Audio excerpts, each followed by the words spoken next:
નમસ્કાર, પોલીસ પંચનામા સાથે હું જયમિની। સાબરકાંઠાના પ્રાંતિજ તાલુકાના મજરા ગામે ભૈરવનાથ મંદિરના વહીવટ અને જૂની રવાત લઈને બે જૂથ વચ્ચે થયેલી અથડામણ મામલે પોલીસ દ્વારા ફરિયાદ નોંધવામાં આવી છે। નોંધાયેલા ફરિયાદમાં કુલ 120 લોકોને નામજોગ દાખલ કરવામાં આવ્યા છે। આ ઘટનામાં 10 થી વધુ વ્યક્તિઓ ઈજાગ્રસ્ત બન્યા છે। 20 થી વધુ ટુ વ્હીલર અને 10 થી વધુ ફોર વ્હીલર વાહનોને નુકસાન પહોંચ્યું છે। આ ઘટનાની તપાસ દરમિયાન 20 થી વધુ લોકોની પોલીસ દ્વારા અટકાયત કરવામાં આવી હતી। શું હતો આ સમગ્ર મામલો, જુઓ ખાસ રિપોર્ટમાં। મજરા ગામમાં બે જૂથ વચ્ચે અથડામણની ઘટનામાં 120 લોકો સામે પોલીસ ફરિયાદ નોંધવામાં આવી છે। મજરા ગામમાં સાંજે ધાર્મિક કાર્યક્રમ યોજવાને લઈને બે જૂથો વચ્ચે મોડી રાત્રે ઉગ્ર અથડામણ થઈ હતી। આ દરમિયાન ગામમાં હિંસાનું તાંડવ સર્જાયું હતું। નજીવી બાબતે શરૂ થયેલો વિવાદ જોતજોતામાં પથ્થરમારા અને હુમલામાં ફેરવાઈ ગયો હતો। આ હિંસક અથડામણમાં લગભગ 20 જેટલા ગ્રામજનોને નાની મોટી ઈજાઓ પહોંચી છે, જેમને તાત્કાલિક સારવાર અર્થે હોસ્પિટલ ખાતે ખસેડવામાં આવ્યા હતા। પ્રાંતિજના મજરામાં જૂથ અથડામણને મામલે અંતે પોલીસ ફરિયાદ નોંધવામાં આવી છે। પોલીસ અધિકારીએ કહ્યું કે ગામમાં ભૈરવનાથ મંદિર છે, તેનો વહીવટ ગયા વર્ષ સુધી એક જૂથ કરતું હતું। આ વખતે બીજું જૂથ વહીવટ કરી રહ્યું છે। થોડા વર્ષ પહેલા એક જૂથની દીકરીના લગ્ન અન્ય જૂથની વ્યક્તિ સાથે થયેલા છે। જૂની અદાવત મામલે આ બનાવ બનવા પામ્યો છે। પોલીસ બંદોબસ્ત ગામમાં ગોઠવવામાં આવ્યો હતો અને હાલ સંપૂર્ણ શાંતિ છે। આ બનાવમાં 10 થી વધુ વ્યક્તિને ઈજા થયેલી છે તથા 20 થી વધુ ટુ વ્હીલર અને 10 થી વધુ ફોર વ્હીલર વાહનોને નુકસાન થયું છે। હાલમાં ગામમાં સંપૂર્ણ શાંતિ છે। આ ઉપરાંત ઘરોના બારી બારણા છૂટા પથ્થરમારો મારીને તોડી નાખવામાં આવ્યા છે। હાલ સુધી 20 થી વધુ વ્યક્તિઓને રાઉન્ડ અપ કરવામાં આવ્યા છે અને તપાસ ચાલુ છે કે દરેકનો શું રોલ હશે, તે બાદ આગળની કાર્યવાહી કરવામાં આવશે। પ્રાંતિજ તાલુકાના મજરા ગામમાં બે જૂથો વચ્ચે થયેલી અથડામણ બાદ સ્થિતિ અત્યંત ગંભીર બની છે। નજીવી બાબતે શરૂ થયેલો ઝઘડો જોતજોતામાં હિંસક અથડામણમાં ફેરવાયો હતો। અસામાજિક તત્વોના બેફામ બનેલા ટોળાએ ગામમાં રીતસરનું ધીંગાણું મચાવ્યું હતું। ગામમાં હિંસક બનેલા હુમલાખોરોએ એક જ કોમના લોકો પર લાકડીઓ, તીક્ષ્ણ હથિયારો અને દંડાઓ વડે ઢોર માર માર્યો હતો। સાથે જ એક કોમને નિશાન બનાવીને તેમના રહેણાંક મકાનો અને દુકાનોમાં વ્યાપક તોડફોડ કરવામાં આવી હતી। મકાનોના કાચ, ઇલેક્ટ્રિક સામાન અને વાહનોને નિશાન બનાવીને નુકસાન પહોંચાડવામાં આવ્યું હતું। આ હિંસક ઘટનામાં આશરે 28 જેટલા લોકોને નાની મોટી ઈજાઓ પહોંચી છે, જેમને પ્રાંતિજ અને હિંમતનગર સિવિલ સહિત ખાનગી હોસ્પિટલોમાં સારવાર માટે ખસેડવામાં આવ્યા છે। સ્થાનિકોમાં સાબરકાંઠા પોલીસની કામગીરી સામે ગંભીર સવાલો ઉભા થયા છે। જિલ્લાના પ્રાંતિજ પોલીસ સ્ટેશનના મજરા ગામમાં ગઈકાલ રાતના 10:30 આસપાસ બે જૂથો વચ્ચે અથડામણનો બનાવ બનેલ છે, જેમાં પોલીસ સ્ટેશન ખાતે એફઆઈઆર રજીસ્ટર્ડ કરવામાં આવેલ છે। એફઆઈઆરમાં ઈજા, વ્યથા, મહાવ્યથા, હુલ્લડ, ગેરકાયદેસર મંડળી વગેરે અંતર્ગત ગુનો રજીસ્ટર કરવામાં આવેલ છે। તેમાં 60 વ્યક્તિઓના નામજોગ ફરિયાદ છે તથા તેમની સાથે એટલે ટોટલ કુલ 110 થી 120 વ્યક્તિઓ વિરુદ્ધ ફરિયાદ દાખલ કરવામાં આવેલ છે। આ બનાવની વિગત એ પ્રમાણેની છે કે ભૈરવનાથ મંદિર છે ત્યાં ગામમાં એનો વહીવટ ગયા વર્ષ સુધી એક જૂથ કરતું હતું, આ વખતે બીજું જૂથ કરી રહ્યું છે। અગાઉ થોડા વર્ષો પહેલા એક જૂથની દીકરીના લગ્ન અન્ય જૂથની વ્યક્તિ સાથે થયેલા છે। આ જૂની અદાવત બાબતે આ બનાવ બનવા પામેલ છે। હાલ પોલીસ બંદોબસ્ત ગામમાં ચાલુ છે અને સંપૂર્ણ શાંતિ છે। બનાવમાં આશરે 10 થી વધુ વ્યક્તિઓને ઈજા થયેલી છે તથા 20 થી વધુ દ્વિચક્રી વાહનો તથા 10 થી વધુ ફોર વ્હીલર વાહનોને નુકસાન કરવામાં આવેલું છે। ઇકો ગાડી હતી, એની આગચંપી કરવામાં આવેલી છે। હાલમાં સંપૂર્ણ શાંતિ છે। આ ઉપરાંત ઘરોના બારી બારણા છૂટા પથ્થરો મારી તોડી નાખવામાં આવેલ છે। હાલ સુધી 20 થી વધુ વ્યક્તિઓને રાઉન્ડ અપ કરવામાં આવેલા છે। તપાસ હાલ ચાલુ છે। દરેકનો શું રોલ હશે એ પ્રમાણે કાર્યવાહી કરવામાં આવશે। Bureau report KTV news Gujarati. Mumbai પોલીસની ક્રાઇમ બ્રાન્ચે દુબઈથી કાર્યરત મેકફી ડ્રોન નેટવર્કનો ભાંડોફોડ કર્યો છે। મુંબઈ પોલીસની ક્રાઇમ બ્રાન્ચ દ્વારા દુબઈથી કાર્યરત મેફ્રેડોન નેટવર્કનો ફાંડ કરવામાં આવ્યો છે. જો શું હતો આ સમગ્ર મામલો, જુઓ ખાસ રિપોર્ટમાં. બ્રાન્ચે એક આરોપીની ધરપકડ કરી છે, જે દુબઈમાં રહેતી વખતે ભારતમાં ડ્રગ ઉત્પાદન અને વેચાણ નેટવર્ક ચલાવતો હતો. આરોપી મોહમ્મદ સલીમ મોહમ્મદ સુહેલ શેખ છે, જેને દુબઈથી પ્રત્યાર્પણ કરીને પોલીસે ધરપકડ કરી હતી. આ વર્ષના ફેબ્રુઆરીમાં પોલીસે મુંબઈના કુલા વિસ્તારમાં એક મહિલા પાસેથી 641 ગ્રામ મેફ્રેડોન એમડી જપ્ત કર્યું હતું. ₹12.20 લાખ રોકડા અને ₹1.5 લાખના સોનાના દાગીના પણ જપ્ત કરવામાં આવ્યા હતા. પૂછપરછ દરમિયાન મહિલાએ ખુલાસો કર્યો હતો કે તેને મીરા રોડના રહેવાસી આરોપી સાજિદ મોહમ્મદ આસિફ શેખ ઉર્ફે ડબ્સ પાસેથી ડ્રગ્સ ખરીદીધું હતું. આ નેટવર્ક મીરા રોડથી સાંગલી સુધી ફેલાયેલું હતું. આ પછી પોલીસે સાજિદ શેખની ધરપકડ કરી હતી અને તેના ઘરેથી 3 કિલો એમડી ડ્રગ્સ, ₹6 કરોડની કિંમત અને ₹3.68 લાખ રોકડા જપ્ત કર્યા હતા. વધુમાં તપાસમાં જાણવા મળ્યું હતું કે આખું નેટવર્ક દુબઈથી ચલાવવામાં આવી રહ્યું હતું અને મહારાષ્ટ્રના સાંગલી જિલ્લામાં એક ડ્રગ્સ ઉત્પાદન ફેક્ટરી કાર્યરત હતી. સાંગલીમાં ₹245 કરોડનો માલ જપ્ત કરવામાં આવ્યો હતો. ક્રાઇમ બ્રાન્ચે સાંગલી જિલ્લાના કવથે મહાકાલ પોલીસ સ્ટેશન હદ હેઠળના ઈરાલી ગામમાં દરોડા પાડ્યા હતા અને એક મોટી ડ્રગ્સ ફેક્ટરીનો પર્દાફાશ કર્યો હતો. પોલીસે 122.5 કિલો મેફેડ્રોન, ₹245 કરોડની કિંમત ડ્રગ્સ ઉત્પાદન સાધનો અને એક વાહન જપ્ત કરવામાં આવ્યું હતું. આ કાર્યવાહીમાં કુલ 6 આરોપીઓની ધરપકડ કરવામાં આવી હતી. આ કેસમાં 14 પુરુષો અને એક મહિલા સહિત કુલ 15 લોકોની ધરપકડ કરવામાં આવી હતી. પોલીસે ₹256 કરોડ રૂપિયાથી વધુની સંપત્તિ જપ્ત કરી હતી, જેમાં નીચેનાનો સમાવેશ થાય છે. મુખ્ય આરોપી મોહમ્મદ સલીમ મોહમ્મદ સુહેલ શેખ લાંબા સમયથી દુબઈમાં છુપાયેલો હતો. તેની સામે રેડ કોર્નર નોટિસ જારી કરવામાં આવી હતી. થોડા અઠવાડિયા પહેલા તેને યુએઈ દુબઈમાં ધરપકડ કરવામાં આવી હતી. કાનૂની પ્રક્રિયાઓ પૂર્ણ કર્યા પછી તેને ભારત લાવવામાં આવ્યો હતો. મુંબઈ પોલીસે 22 ઓક્ટોબર 2025ના રોજ તેની ઔપચારિક ધરપકડ કરી હતી. કોર્ટે આરોપીને 30 ઓક્ટોબર સુધી પોલીસ કસ્ટડીમાં મોકલવામાં આવ્યો હતો. Police commissioner Deven Bharti, joint commissioner crime Lakshmi Gautam, additional commissioner Shailesh Balkawade અને ડીસીપી ક્રાઇમ ડિસ્ક્લોઝર એક વિશાલ ઠાકુરના માર્ગદર્શન હેઠળ આ કામગીરી હાથ ધરવામાં આવી હતી. Senior police inspector Atmaji Samvat, sub inspector Dhanaji Sate, sub inspector Swapnil Kale, Mahesh સિલારે અને ઘાટકોપરના યુનિટ 7ના તેમની ટીમે આ કામગીરીને સફળ બનાવવામાં મુખ્ય ભૂમિકા ભજવી હતી. कक्ष 7 ने 15 फेब्रुवारी 2024 रोजी एका महिलेला 641 ग्रॅम मेफेड्रॉन ड्रग विकताना पकडलं होतं. त्यानुसार त्याचा गुन्हा दाखल करण्यात आला. तर गुन्ह्याचा पुढील तपास गुन्हे शाखेकडनं करण्यात आल्यानंतर त्यामध्ये सांगली या ठिकाणी सदर एमडी हा तयार करण्यात येऊन संपूर्ण देशामध्ये याचा पुरवठा केला जात असल्याची माहिती मिळाल्यानंतर गुन्हे शाखेच्या पथकाने कवठे महांकाळ सांगली जिल्ह्यामध्ये रेड करून सदरची जो अंमली पदार्थ बनवण्याचा कारखाना होता तो उद्ध्वस्त केला.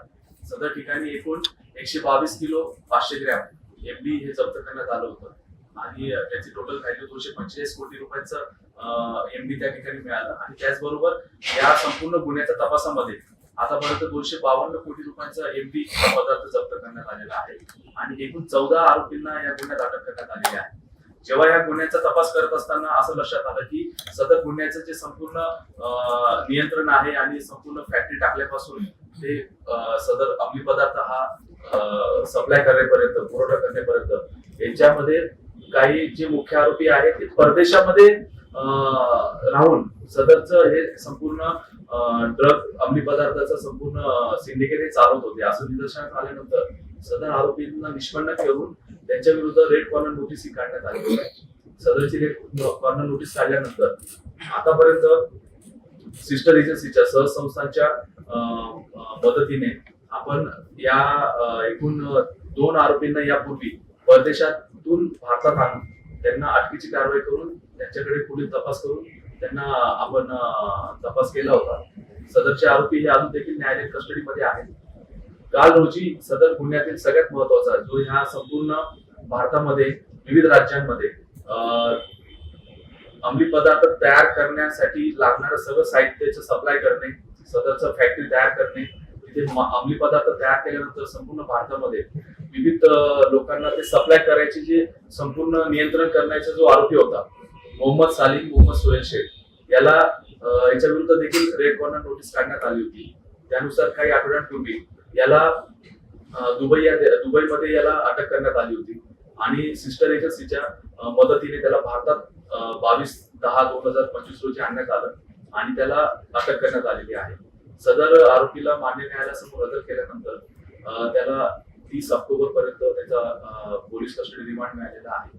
सदर आरोपी हा तपास यंत्रणेसाठी खूप महत्वाचा आरोपी आहे, कारण सदर आरोपीकडून तपासामध्ये राजस्थान, मध्य प्रदेश, तेलंगणा, कर्नाटका, गुजरात, महाराष्ट्र या राज्यांमध्ये जे ड्रगचं जाळं चालतं आणि जिथे आपली पदार्थ हा तयार केला जातो या संपूर्ण सिंडिकेटचा पर्दाफाश होणार आहे आणि तपास यंत्रणेचं खूप मोठं यश आहे.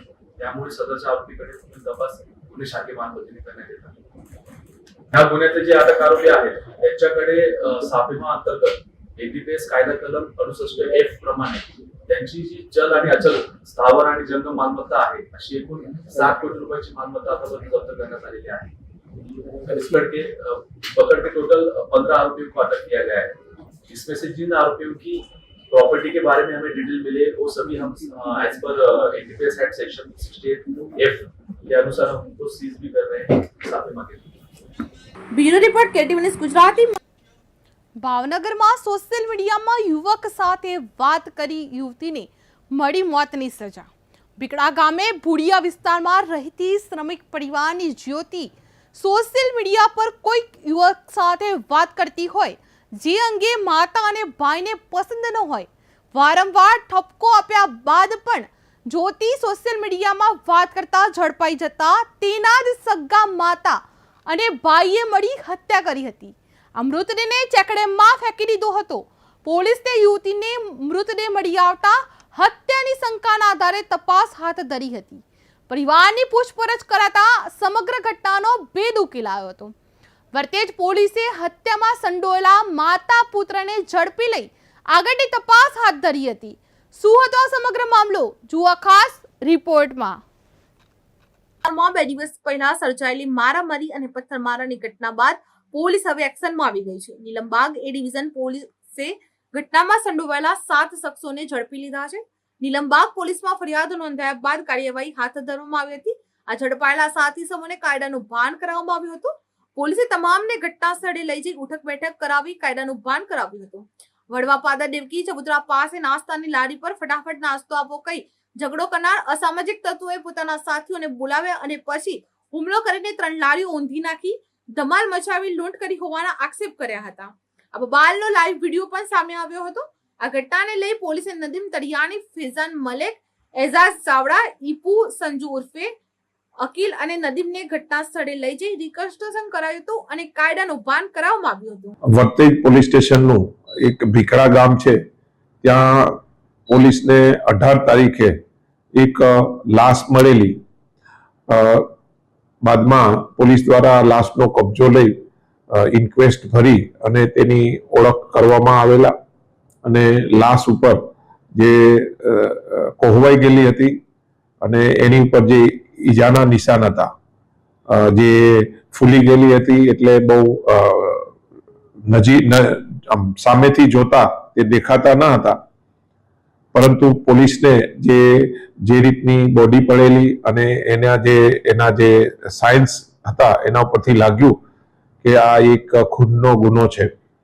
જે અનુસંધાને એસપી સાહેબ દ્વારા PI Shri Vala LCB PI, PSI Shri Jhala LCB તથા વર્તેજ પીએસઆઈ શ્રી ઝાલા અને એની ટીમ આ જે લાશ મળેલી એ અનુસંધાને ઊંડી તપાસ કરી અને થોડા જ દિવસોમાં આ ખૂબ જ ગંભીર પ્રકારનો ગુનો હોય એ સરફેસ પર આવ્યું.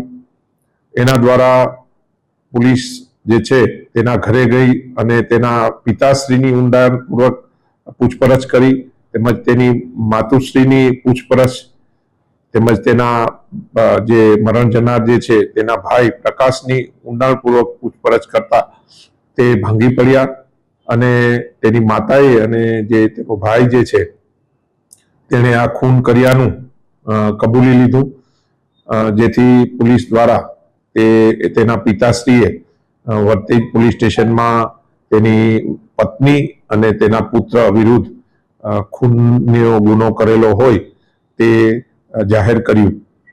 આ જે બનાવની ઊંડાણપૂર્વકની હકીકત જોતા જે 22 વર્ષની જે દીકરી હતી પારુલ, તે વિવેક નામના છોકરા સાથે સંપર્કમાં આવેલી ઇન્સ્ટાગ્રામ દ્વારા અને અવારનવાર વાતો કરતા હતા.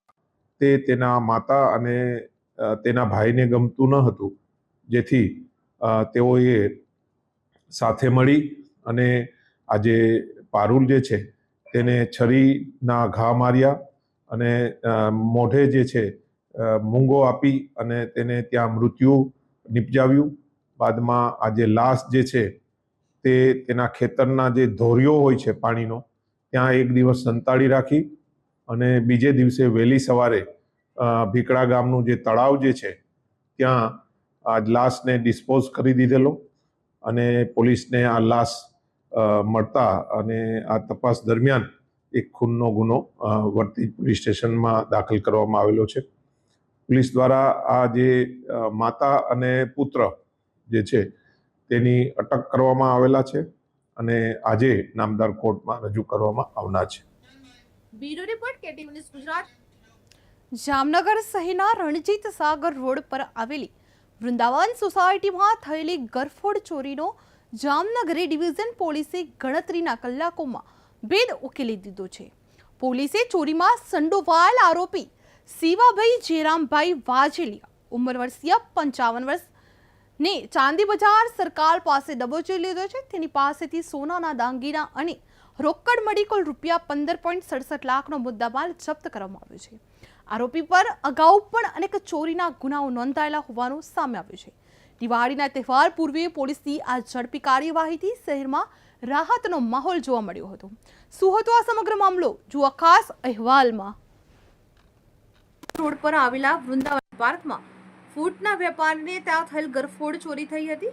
આ ગરફોડ ચોરીમાં સંડોવાયેલા શખ્સ ચોરી કરેલ સોનાના દાગીના સાથે જામનગર ચાંદી બજાર સર્કલ પાસે આંટાફેરા મારતો હતો. જે બાતમી મળતા જ પોલીસે શરીરે આછા મરૂન અને સફેદ કલરના ચેક્સવાળા શર્ટ તથા કોફી કલરનું સાદું પેન્ટ પહેરેલો હતો. તે જોતા જ ચોરીના ગુનાને અંજામ આપનાર, રીઢા ચોર અને 10 જેટલા ગુના આચરનાર જામનગર જિલ્લાના કાલવડ પંથકના નિકાઓમાં રહેતા 55 વર્ષીય રિક્ષા ડ્રાઈવર શિવાભાઈ જેરામભાઈ વાજેલિયાને દબોચી લીધો હતો. તેની અંગઝડતી કીટ સોનાનું મંગળસૂત્ર જેની અંદાજિત કિંમત રૂપિયા 4,55,000, સોનાનું પેન્ડલ સહિતનો ચેન બોક્સ વાળો જેની અંદાજિત કિંમત રૂપિયા 1,59,000, સોનાની બુટ્ટી જોડી નંગ એક, જે પાન બુટ્ટી ડિઝાઇનની ઘૂઘરીવાળી જેની અંદાજિત કિંમત રૂપિયા 50,300, સોનાની બુટ્ટી જોડી નંગ એક, જે ફેન્સી સરવાળી જેની અંદાજિત કિંમત રૂપિયા 46,000, સોનાની બુટ્ટી જોડી નંગ એક, સફેદ જીના નંગવાળી જેની અંદાજિત કિંમત રૂપિયા 37,000, સોનાની લેડીઝ વિંટી નંગ એક, જેમાં 5 મરૂન ગ્રીન વ્હાઇટ નંગવાળી જેની અંદાજિત કિંમત રૂપિયા 24,500, સોનાની લેડીઝ વિંટી નંગ એક, જેમાં 5 મરૂન ગુલાબી વ્હાઇટ નંગવાળી જેની અંદાજિત કિંમત રૂપિયા 25,500, સોનાની લેડીઝ વિંટી એક નંગવાળી નંગ એક, જેની અંદાજિત કિંમત રૂપિયા 30,500, ગાભા કડલી જોડી નંગ એક, જેની અંદાજિત કિંમત રૂપિયા 90,000, મળી કુલ કિંમત રૂપિયા 9,70,800 તથા રોકડા રૂપિયા 6,50,000 મળી કુલ કિંમત રૂપિયા 15,67,800 નો મુદ્દામાલ પોલીસે રિકવર કર્યો છે. આ તહેવાર દરમિયાન ચોરી કરતા આ શખ્સને પોલીસે દિવાળીના પર્વે પહેલા ઝડપી કોર્ટમાં રજૂ કરતા કોર્ટે 2 દિવસના રિમાન્ડ મંજૂર કર્યા છે. જામનગર સિટી એ ડિવિઝનના વૃંદાવન સોસાયટીમાં થોડા દિવસ પહેલા એક ગરફોડ ચોરીનો બનાવ બનેલો હતો. આ ચોરીના બનાવના અનુસંધાને ભારતીય ન્યાય સંહિતાની કલમ 305 એ, 331(3) અને 331(4) મુજબનો ગુનો સિટી એ ડિવિઝન પોલીસ સ્ટેશનમાં નોંધાયેલો હતો. જેની તપાસ સિટી એપીઆઈ શ્રી નિકુંજ ચાવડા દ્વારા ચાલી રહી હતી અને એના સર્વેલન્સ સ્ટાફમાં police head constable Yogendrasinh Nirubhai Sodha તથા એએસઆઈ રવિરાજસિંહ અને હેડ કોન્સ્ટેબલ વિપુલભાઈને અને રાજેન્દ્રસિંહ ડોડિયાને આ બાબતની હ્યુમન ઇન્ટેલિજન્સથી જાણવા મળેલું કે જે આ કામનો આરોપી છે એ સોના ચાંદીના જે દાગીના છે એ દાગીના સાથે અહીંયા ચાંદી બજારમાં વેચવાની ફિરાકમાં છે. આ બાબતની એક્ઝેક્ટ બાતમી મળતા તેના આધારે જામનગર સિટી ડિવિઝન પોલીસ સ્ટેશનના જે સર્વેલન્સ સ્ટાફ છે એમના દ્વારા આ આરોપીને પકડી પાડવામાં આવેલો છે. આરોપીનું નામ છે શિવાભાઈ જેરામભાઈ વાજેલિયા, અને જે મૂળ નિકાવા બાજુનું છે એને એના વિરુદ્ધ અગાઉ કાલાવડ રૂરલ પોલીસ સ્ટેશનના કાલાવડ ટાઉન પોલીસ સ્ટેશનમાં ગુના દાખલ છે. તેમજ રાજકોટ શહેરના જે ગાંધીગ્રામ પોલીસ સ્ટેશન છે ત્યાંની પણ ઘણી બધી ગરફોડો દાખલ છે, ગુનાહિત ઇતિહાસ ધરાવે છે. આ વ્યક્તિની મોડસ ઓપરેન્ડી એ રીતે હતી કે જે ફેસ્ટિવલના સમયમાં પોતાની રિક્ષા લઈને જતા હોય અને જે પણ બંધ મકાન કે જણાય આવે તો એ જગ્યાએથી તે ગરફોડ દરવાજાનો નકુચો તોડી અને ગરફોડ કરવાની ટેવવાળો હતો. આ વ્યક્તિ પાસેથી હાલમાં અલગ અલગ દાગીનાઓ મળીને કુલ 9,17,000ના કુલ દાગીના તેમજ રોકડા 6,50,000 મળી કુલ 15,67,800 રૂપિયાનો મુદ્દામાલ મળી આવેલો છે. અને આ રીતે એક સારું detection Jamnagar city agent police સ્ટેશનમાં કરવામાં આવેલું છે. હાલ આ આરોપીને અરેસ્ટ કરી અને કોર્ટમાં રજૂ કરવામાં આવેલો હતો, જેમાં પોલીસ કસ્ટડીના રિમાન્ડ 2 દિવસના મંજૂર થયેલા છે, જેથી કરીને આગળનું ઇન્વેસ્ટિગેશન એમાં થઈ શકે. Bureau report KTV news Gujarati Jamnagar. Police પંચનામામાં હાલ આટલું જ. આવી જ સનસનીખેજ ખબરો જોવા માટે જોતા રહો KTV ન્યૂઝ ગુજરાતી. નમસ્કાર.